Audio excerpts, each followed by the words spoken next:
In Generation 3, the odds of encountering a shiny Pokemon are 1 in 8,192. In the new generations of Pokemon, you have access to something called a shiny charm, which increases the odds of you actually being able to encounter a shiny Pokemon. But you guys are Generation 3 fanatics and love to watch me hunt for shinies in a game that do not offer anything to boost my odds. Without the conveniences of the Medusa method or a shiny charm, all of this is going to come down to patience. A lot of patience. Welcome to my third and final Pokémon Fire Red / Leaf Green shiny only video.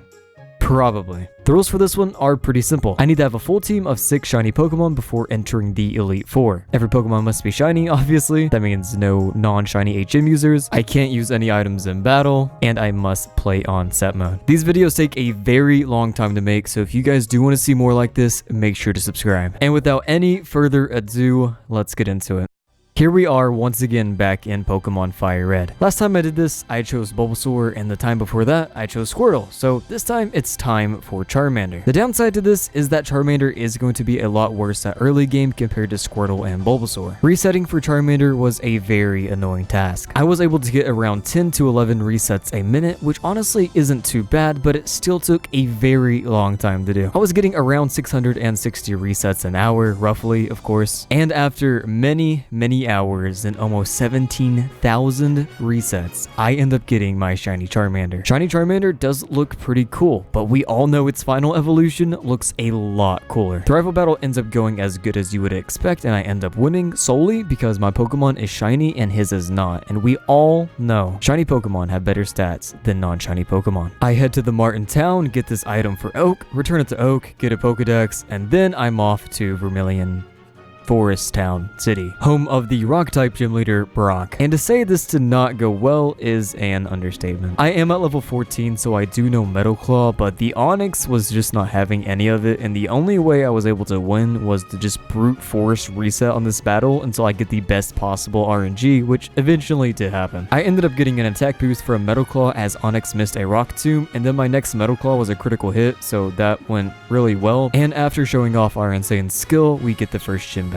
I could also run now. At level 16, Charmander evolved into Charmeleon, which follows the same exact color scheme as Charmander did. After defeating a super nerd in Mount Moon, I have to pick a fossil, and I end up choosing the Helix fossil. It has also occurred to me that I'm not going to beat Misty with a Charmeleon, even if it was level 40, so I think it's time to find our next team member. I tried to beat Misty with only Charmeleon, and I just do not think that it's possible. So for my next team member, I end up going west of Cerulean. This is Route 4, and honestly, our options are not great here. The options for this route are Rattata, Spearow, Ekans, and Mankey. I could have different options if I go north, but I do not want to overlevel. Using this method, I'm able to encounter more Pokemon per hour compared to resetting for my starter. This is mainly because there's no dialogue to get through, and it doesn't ask me to name my starter every 2 seconds. Luckily for me, this did not take as long as it did to get my starter. It still took a couple weeks on and off, but eventually I did run into my next team member. Our next team member is an Ekans at level 6, which definitely isn't the best, but it will be helpful for Misty since eventually it does learn Bite, and Starmie of course is a psychic type. But now that we got our second team member, I could give it the most creative nickname I could think of, and we can continue. Once again, the gym fight was not easy at all. Our starter is basically useless here, so I have to completely rely on Ekans. The only upside is the fact that I have Glare and Bite, which can be good for paraflinching, but of course I have to get lucky for that to even be remotely a possibility. And when Snake got knocked out, I couldn't even rely on Smoke Screen because Starmie had Swift, and even though it's not super effective, it was more than enough to take me out. But eventually, just like hunting for shinies, if you reset enough, you will get lucky. This battle specifically highlights how broken a paraflinch combo was in Generation 3. I end up using Glare on Staryu and taking it out with a critical Bite, and of course last up is the Starmie, where I barely survive an attack with only 3 HP, paralyze Starmie, and then just spam Bite, and for some reason it ends up working out pretty well. And now with Misty out of the way, we get the Cascade badge, and we can make our way to Bill. Bill's a Clefairy, so I unclefairy him, he gives me a ticket, and bada bing bada boom, I am in the next town, city,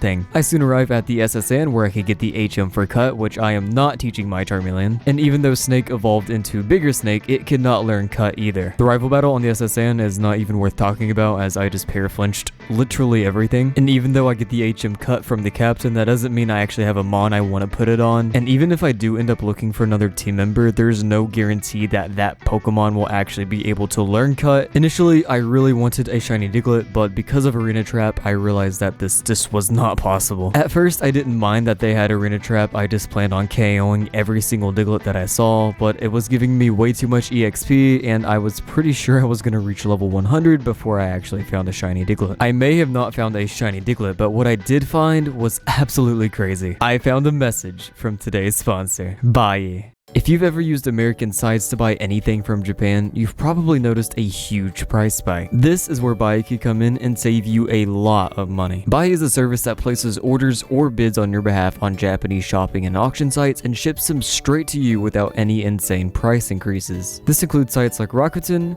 Amazon Japan, and Yahoo Japan Auction. Bai is super easy to use and has support for multiple languages and ships worldwide. Bai buys the products from Japanese sellers and the item is shipped to Bai's warehouse. From there, it is prepared for international shipping and it is sent directly to you. Bai also has a large variety of insurance and shipping methods. Everybody has a different situation and Bai has you covered. So if you've been waiting to get that Pokemon game you've always wanted, now is the time. Check out my link in the description below and get 10% off your first time order from Bai. Again, that is a 10% blanket discount on your first time order from Bai. Go get the coolest things you've always wanted from Japan, and of course, thank you Bai for sponsoring this video.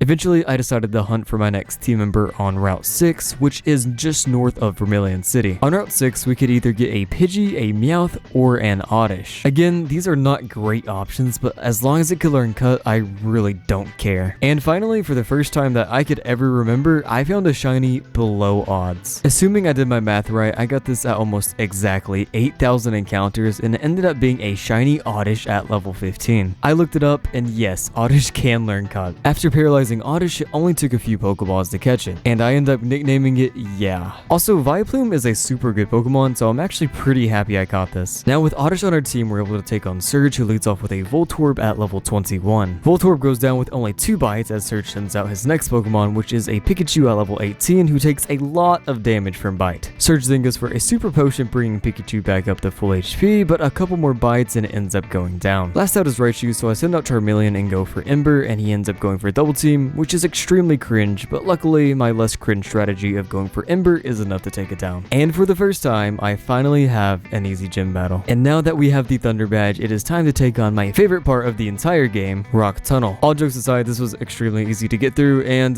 by the way, Oddish evolved into Gloom, so that's cool. After getting out of Rock Tunnel, I head straight through Lavender Town all the way to Celadon City. Charmeleon now knows Flamethrower, so I decided to head straight to Erica because I'm pretty sure with that move I'm able to sweep through her entire team. Victory Bell goes down with only 1 Flamethrower, and so does Tangela, and last up is Vileplume at level 29, who also goes down to 1 Flamethrower, so yeah, Flamethrower was enough. Now that we got the Rainbow Badge, it's time to take on the Rocket Hideout in the game corner. The very first grunt I end up taking out is enough to get Charmeleon up to level 36, where he evolves into everybody's favorite shiny, Charizard. I know everybody says this is their favorite shiny, but it's for a good reason because this thing looks absolutely amazing. The Giovanni fight went about as well as you could imagine. The only issue I had is with this Kangaskhan, but eventually I was able to take it down with Snake. Giovanni then drops the Silph Scope, and we're able to head to Pokemon Tower. The rival battle ends up going super well, mainly just because I put this off until I couldn't anymore. I beat up a Ghost Marowak and then rescue Mr. Fuji as he says thank you very much and gives us a Pokeflute so we could actually continue on our journey. But first, I think it's time to find another team member. In Saffron City, there is a fighting dojo, and if you beat every single person inside of the fighting dojo, you get an option between a Hitmonlee and a Hitmonchan. I've never even attempted to hunt for either of these before, so I decided this time I'm gonna go for it. I ended up hunting for a Hitmonchan instead of Hitmonlee, mainly just because of the coverage moves that Hitmonchan could learn. I definitely did not forget about the Gen 3 split stuff. This one took a very long time. I don't know why, but it took upwards of 2 months looking for this shiny on and off. Obviously, I wasn't hunting 24 hours a day for this shiny, but it's still ridiculous that it took this long. And after roughly 30,000 resets, I finally get my shiny Hitmonchan. In boxing, you have the red corner and the blue corner, so I wonder if that's why Hitmonchan's gloves are blue. Maybe, maybe not, I don't know. I still think he's pretty cool. If you guys are enjoying this video and it's not too much effort, I would really appreciate it if you did subscribe, and if not, it's completely fine. Just let me know how I can improve down in the comments below, so maybe I could get you next time. Now, of course, I would be dumb if I did not take advantage of a very strong static Pokemon, so of course I had to do the thing that makes sense to everybody. I killed Snorlax, and now I'm gonna head to Koka's gym. On the way, I decided to give Gloom a Leaf Stone, that way it evolves into Vileplume. I decided decided to do this now just because I actually learned Moonlight, which is exactly what I was waiting for. Eventually, I make it to Coughing, and he leads off with a Koga at level 37. I lead off with Vileplume and put Coughing to sleep, and then just spam cut, and it takes a very long time, but eventually Coughing does end up going down. Next out is Muck, and we all know Koga's Muck loves to go for Minimize, so as soon as I put this thing to sleep, I switch out into Charizard. I decide to spam Flamethrower here, and unfortunately Muck does set up a lot of Minimizes, but somehow I end up getting lucky, and I end up taking it down anyway. Coughing gets one shot with a Flamethrower, and last out is Wheezing at level 43, who ends up going down to only a couple of Flamethrowers, even though it outlevels us, which is kinda wild. Now it's time to go back up to Saffron and take on Silphco, now that we got a few more levels. Once we arrive at Silphco, of course our rival is there, and I would be pretty concerned if he wasn't. Is a great counter to a starter and is able to do a lot of damage to execute before I end up getting Parafused, so I just end up switching out to Hitmonchan, who takes it out with only a couple of Ice Punches. Next out is Alakazam, and normally you would switch here 100% of the time, but for some reason Hitmonchan just decided to get a critical hit and take him out, so that was pretty cool. Hitmonchan then tries to take down the Growlithe, but unfortunately he's just shy of being able to take down the Growlithe as it goes down with only a sliver of HP left, so I switch in Charizard to finish the job, and that is our rival once again out of the way. And now it's time to hunt for our next team member, which of course is going to be Lapras. I know I got this in the last video, but I'm getting it again because it has access to Surf, Strength, and Ice Beam, which is super helpful. So like always for these static encounters, I put everybody except one Pokemon in the box, and it is time once again to reset like I have no life. I was absolutely on the grind to get this shiny Lapras. To beat this game, you need a Pokemon that knows Strength and Surf, so this is not optional, and Lapras fills both of those roles, so I don't really know if there's any alternatives, and also I just like Lapras a lot, so I think it's a good fit. Luckily, this one did not take 2 months to do. This one took around 15,000 resets, which of course is above odds, but at this point, since this is like my 6th or 7th shiny only video, I'm definitely used to it. Purple Lapras is also objectively better than normal Lapras. Welcome to the team, buddy. The Giovanni fight was so easy, it's not even worth talking about, but if you really want to watch it, here it is in 30 times speed. Vileplume is pretty much just a hard counter to Giovanni at this point, and the only issue I had was with Nidoqueen. I just had to switch out for this one unfortunately, but I do end up winning. I then get to talk to the president, and he gives me a Master Ball, which I will not waste on a Pidgey. Now I head all the way back to Fuchsia City and grab the Gold Teeth, the TM for Double Team, as well as the HM for Surf. I then go give this old guy his teeth back as he gives me the HM for Strength, and then I push this rock around to get a rare candy, which I've been stockpiling this entire time. Now I gotta go back up to Saffron to take on Sabrina, but not before I go to Celadon and get the TM for Ice Beam for Lapras. Now I can go back to Saffron to take on Sabrina,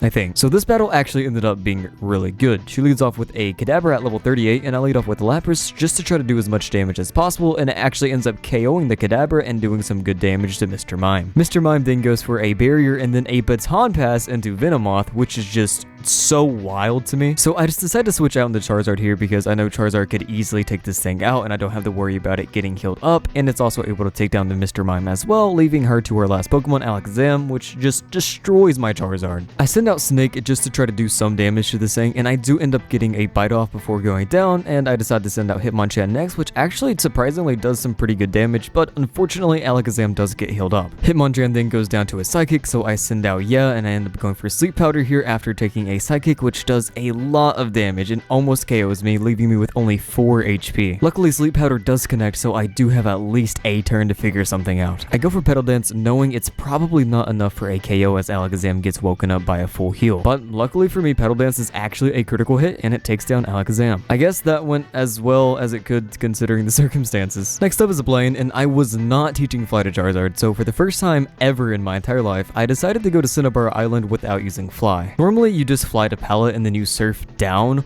or you could torture yourself by going through this ice cave that you haven't been in since you were like 6 years old because you wanted to find Articuno. Wait, I mean, I guess I could. Should I? Maybe. It took me a ludicrous amount of hours to figure out where to actually go to get through this place without using Fly, and I'm never going to do it again. Anyway, the Blaine battle was no big deal. It was slightly annoying because Arcanine actually managed to take down Lapras, and Rapidash also gave Lapras a lot of trouble because Blaine just knows how to use full heals and restores and just everything he could possibly imagine. I had to send out my own Charizard to take down the Arcanine, and it looks like that is the 7th gym badge down. Only one more to go, and then it is time for the Elite Four. The last gym leader, of course, course, is Giovanni, and I decided to lead off with Hitmonchan just to take down a few, just to switch it up a little bit instead of using Lapras for these last two like I always do. Rhyhorn and Dugtrio both go down to Hitmonchan, but unfortunately Nidoqueen is just too much for Hitmonchan to handle, so I switch out into Lapras, and then from there it is absolutely a clean sweep with Surf. Now that we have all 8 gym badges out of the way, we cannot take on the Elite Four yet without finding our 6th and final team member. I was thinking, what can I catch that's actually strong that I could actually use in the Elite Four without absolutely breaking the game wide open, like Articuno for example. After thinking about it, I narrowed it down to either Eevee or Snorlax. Maybe. I still had to take on my rival before getting to the Elite Four, so I decided to go ahead and do that. Yeah, is still a hard counter to Blastoise, so hopefully during the champion fight nothing changes and he doesn't learn like Blizzard. You would think I would know by now, but I honestly have no idea. Also, I decided on Snorlax just because it's a really good mon that I could catch and I don't have to go through a whole bunch of dialogue or dumb animations or asking it the nickname every single time. The only better solution, I guess time-wise, would be to find a wild one, but it might suck, so I'm good. Snorlax is definitely a lot more convenient. Like I said, there's no silly animation or nicknaming thing. All you have to do is press A and press the reset button over and over again until you get the result that you want. This one actually was not bad at all. It was around 9,000 resets overall before I finally got my shiny Snorlax. And I didn't even have an issue catching him because I have a Master Ball. And with that, that is our 6th and final team member. Welcome back, Lazy. I can now finally head to the Elite Four. Victory Road, like always, is a piece of cake because you actually don't have to fight anybody for Victory Road, which is kind of,